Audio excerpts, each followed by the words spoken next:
For the first time in our history, the person elected to the Vice Presidency of the United States, by the happening of a contingency provided for in the Constitution, has had devolved upon him the presidential office.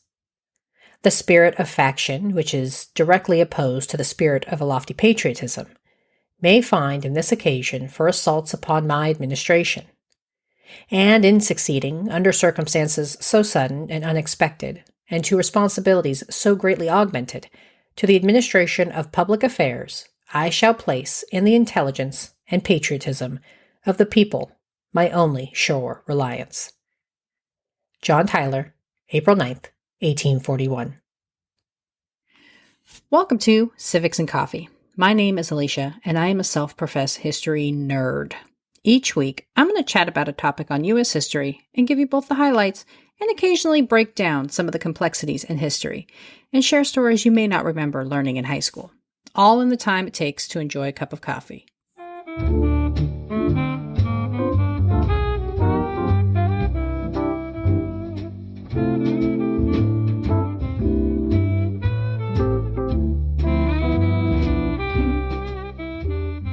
Hey everyone, welcome back.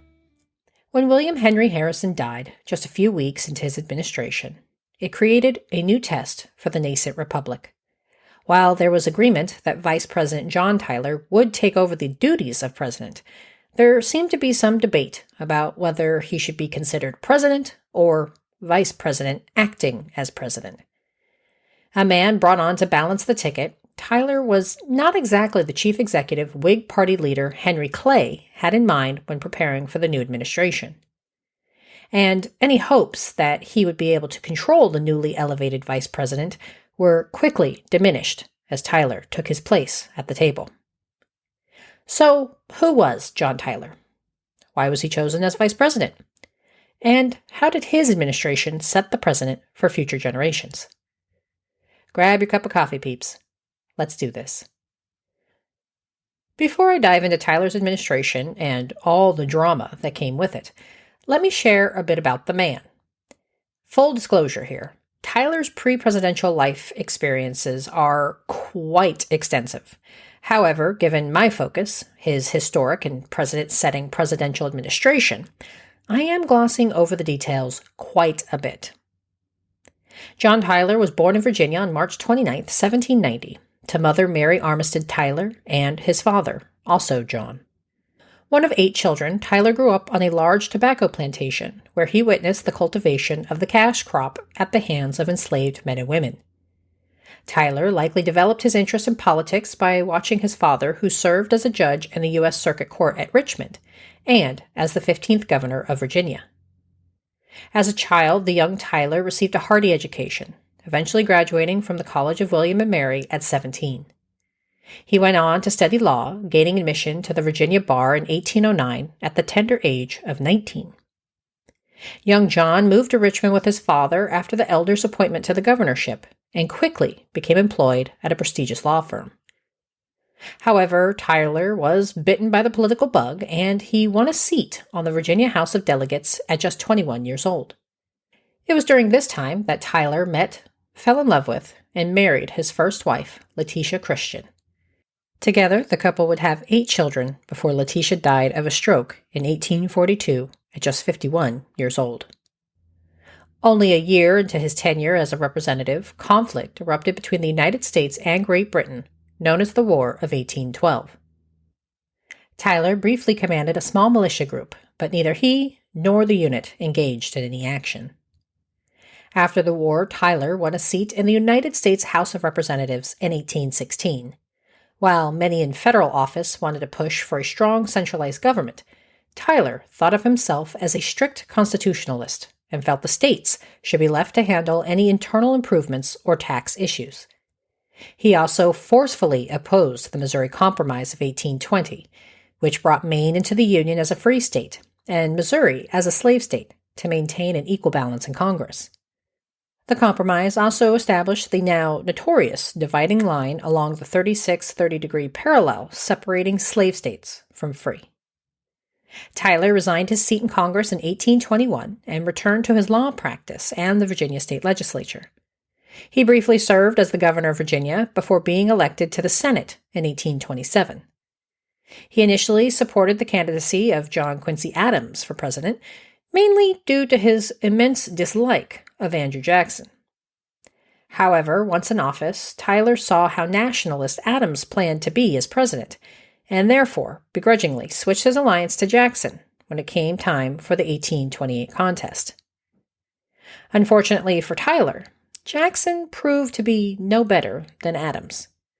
Tyler quickly became a vocal opponent of Jackson, taking to the Senate floor a few times to criticize him, and eventually broke with his party to join the newly formed Whigs.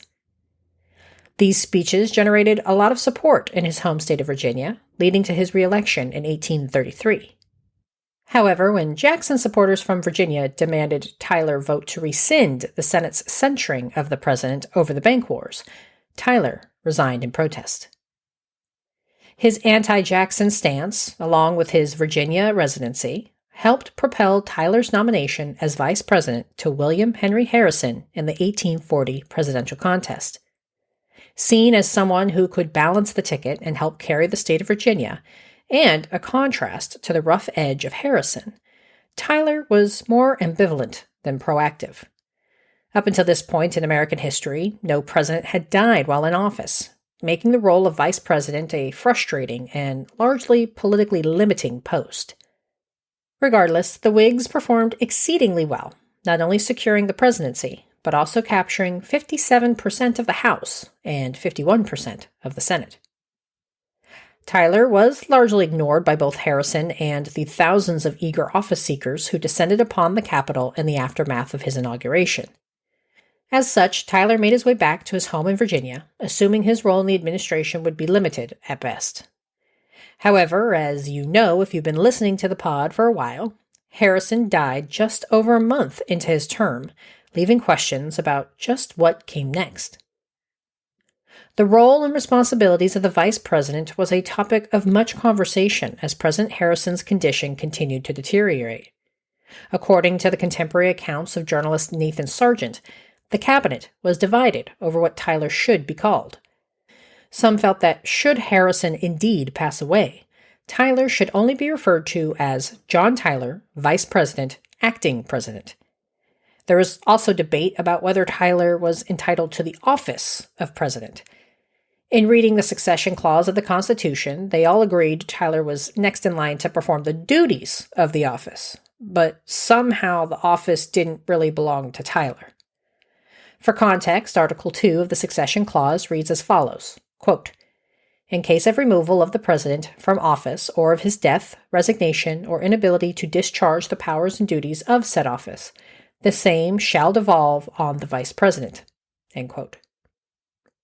So, once Harrison took his final breath, the cabinet met to determine next steps. They issued a memo to Tyler to inform him of the president's demise, but strangely did not implore him to return to Washington. The messenger, the son of Secretary of State Daniel Webster, made a mad dash toward Tyler's family home. Awakened in the early hours of the morning, Tyler was likely a little delirious at hearing the news.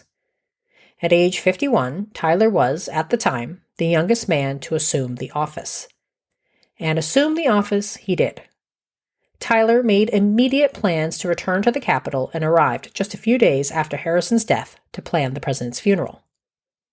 Upon his arrival, Tyler encountered sheer chaos.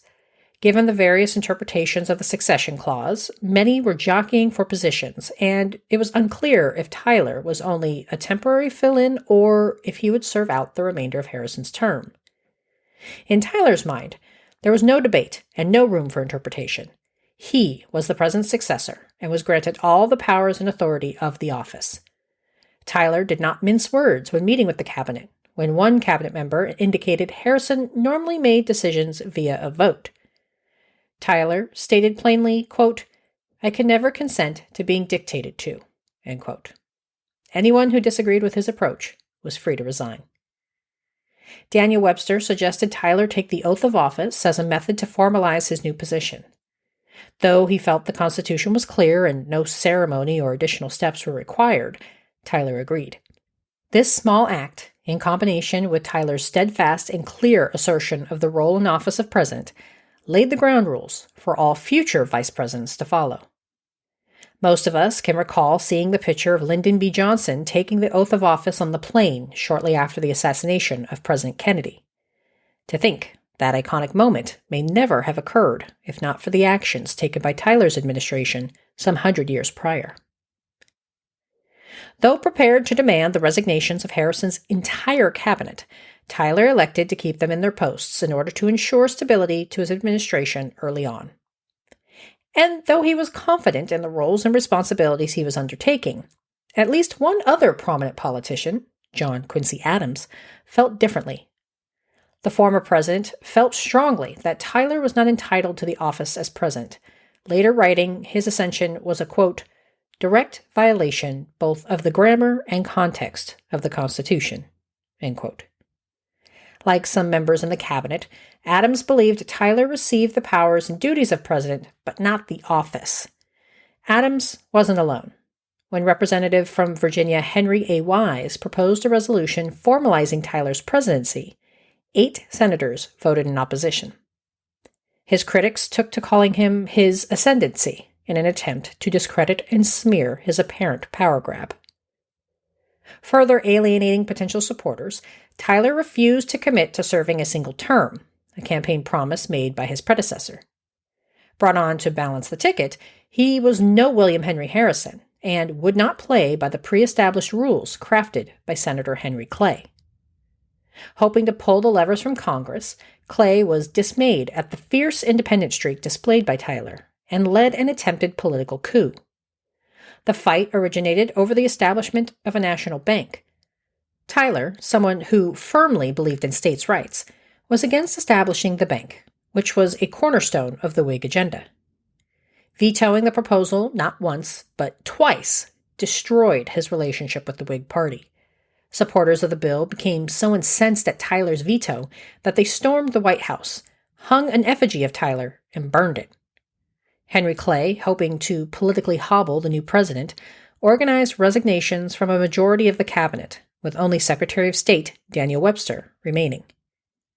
Intended to be a blow to Tyler, he expected it was coming and prepared accordingly. This exodus was followed up with his expulsion from the party on September 13, 1841. Not only enduring political infighting, Tyler also suffered incredible loss when his wife of almost 30 years died from a stroke at the age of 51. I was unable to find any documentation as to how Tyler felt about this loss, but he did begin courting his second wife, Julia Gardner, a short 5 months after Letitia's death. Tyler also holds the distinction of being the first president to face a possible impeachment. Introduced by Virginia Representative John Botts, the resolution pointed to Tyler's apparent misuse of the veto as sufficient cause to remove him from office. In their minds, his continued veto over the bank bills constituted abuse. Despite the threats, the impeachment did not go through. However, Tyler was censured. Expelled from the party that helped place him in office, Tyler began courting Democrats, hoping to gain their support for his reelection. He vacated government appointments held by Whigs and replaced them with Democrats, seeking to earn some goodwill. And while they were happy to accept his assistance, Democrats were not interested in placing Tyler on their party's ticket in 1844. Thus, Tyler had to face the reality of trying to run as a third-party candidate, making his re-election a long shot, despite being an incumbent president. Heading into the 1844 contest, the Democrats nominated James K. Polk, thought of as a long shot, and the man who was now considered one of the first dark horses in politics. For the Whigs, Henry Clay was given the mantle. Trying to set himself apart politically, Tyler focused on the annexation of Texas as the best way to secure broad support. Whatever headway his Texas position gave him was quickly diminished when Polk also came out in support of annexation late in the race. Looking at his political reality, Tyler made the difficult decision to withdraw from the race, hoping to prevent Henry Clay's election. And if you know your presidential history at all, then you likely know there was never a Clay presidency. Relegated to a single term, John Tyler signed the bill to add Texas to the Union just 3 days before leaving office. And as a final nail in his political coffin, Congress performed the first presidential veto override in American history to institute an appropriations bill. Tyler spent his retirement primarily focused on his plantation and remained on the outside of politics. While predecessors had provided ongoing counsel and wisdom to future presidents, Tyler was largely ignored. His retirement lasted about 20 years before he died on January 18, 1862, at the age of 71. John Tyler was the first accidental president and helped establish an important rulebook for future vice presidents tasked with taking over the highest office of the land and ensuring the continuity of government. Fiercely independent and committed to his principles, Tyler was perhaps one of the best politicians suited to the role. A trained lawyer who refused to equivocate, he helped ensure future sudden transitions were quick and without fanfare. And as we wrap up the final day of 2022, I want to say again how thankful I am to all of you for letting me into your lives. I hope this year brought you wonderful experiences and memories. And here is to a happy, healthy, and safe 2023. Thanks, peeps. I'll see you next year. Thanks for tuning in, and I hope you enjoyed this episode of Civics and Coffee. If you want to hear more small snippets from American history, be sure to subscribe wherever you get your podcasts. Thanks for joining me, and I look forward to our next cup of coffee together.